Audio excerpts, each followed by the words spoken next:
lihat dari kontributor utamanya memang dari sisi konsumsi masih.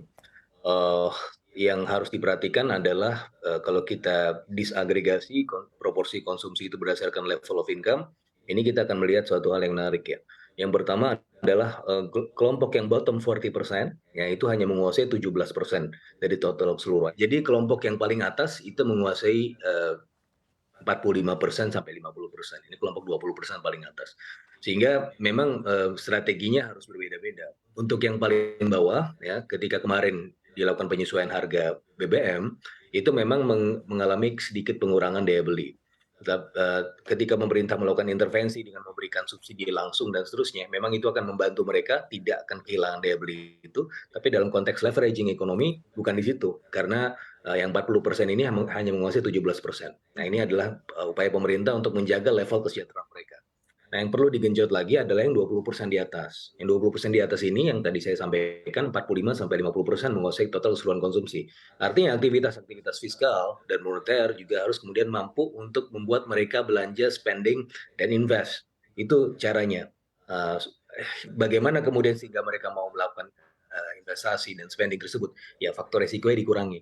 Nah, untuk kita melihat sepanjang masa pandemi, faktor atau kontributor terbesar untuk gejolak adalah masih dari COVID ya, 17% itu kalau kita lihat dari variance decomposition-nya.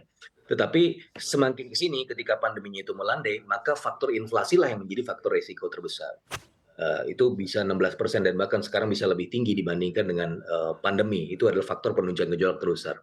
Nah, inflasi itu dia dikarenakan dengan dua hal ya, dari demand side dan dari sisi supply side. Nah, dari sisi supply side sendiri sekarang tekanannya sudah lumayan besar, sehingga saya rasa yang perlu dilakukan oleh pemerintah dalam hal ini adalah untuk memberikan subsidi atau investasi yang Ya. memadai, insentif fiskal yang memadai untuk industri supaya mereka tidak tertekan dari sisi ongkos produksi. Nah, untuk menjaga inflasi juga kemarin Bank Indonesia sudah menaikkan suku bunga 25 plus 50 basis point. Itu adalah untuk mencegah itu, mencegah agar inflasi tidak semakin liar. Dan kalau kita lihat ketika Bank Indonesia menaikkan suku bunga, sebenarnya kan cost of financing di sektor keuangan kan menjadi lebih tinggi ya sebenarnya. Tetapi kalau kita lihat secara umum mekanisme transmisinya adalah ketika suku bunga dinaikkan, maka inflasi menjadi lebih jinak. Inflasi ini adalah kontributor atau risiko terbesar buat perekonomian. Proyeksinya adalah yang kita lihat bahwa sampai akhir tahun ini kita masih bisa tumbuh di atas 5% karena juga tindakan dari Bank Indonesia untuk Baik. meng-anchor inflasi. Dan saya rasa ini juga bisa terjadi di tahun depan, begitu, Mbak. Oke, Pak Hanif, di tengah tren capital outflow, apakah sektor consumer ataupun retail ini masih bisa dikatakan sektor yang cukup defensif karena mengingat tren inflasi terus menanjak bahkan pada bulan lalu hampir mencapai 6%? Ya, ya meskipun terpukul gitu ya dari sisi kenaikan biaya produksi, margin turun, tapi saya kira ini masih bisa tumbuh gitu sektor konsumsi itu. Nah, tadi sudah disebutkan oleh Pak Faisal ya, salah satunya yang program intervensi dari pemerintah, misalnya dengan dua hal ya, bantuan subsidi upah, lalu kemudian bantuan subsidi tidak langsung gitu ya, BLT. Nah ini cukup membantu dari sisi konsumsi.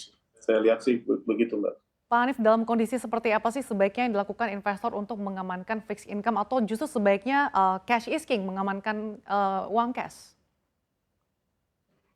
Ya, kalau 2 tahun terakhir ya, 2020, 2021, saya masih sependapat itu ya, cash is the king gitu ya. Nah, sekarang kalau udah di penghujung akhir tahun 2022, ya tadi Pak Faisal sempat singgung ya, ya kalau ingin menggerakkan ya memang saatnya membelanjakan gitu ya.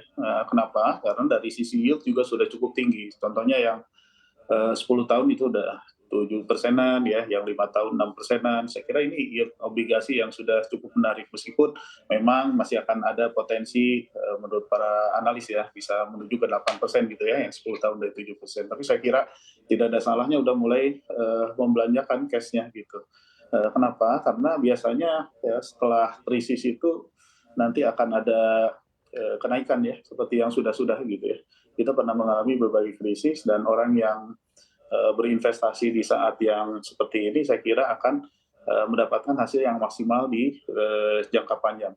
Untuk Untuk gampangnya seperti itu dan kembali lagi investasi apa ya saya kira pasar modal juga masih merupakan pilihan yang menarik ya.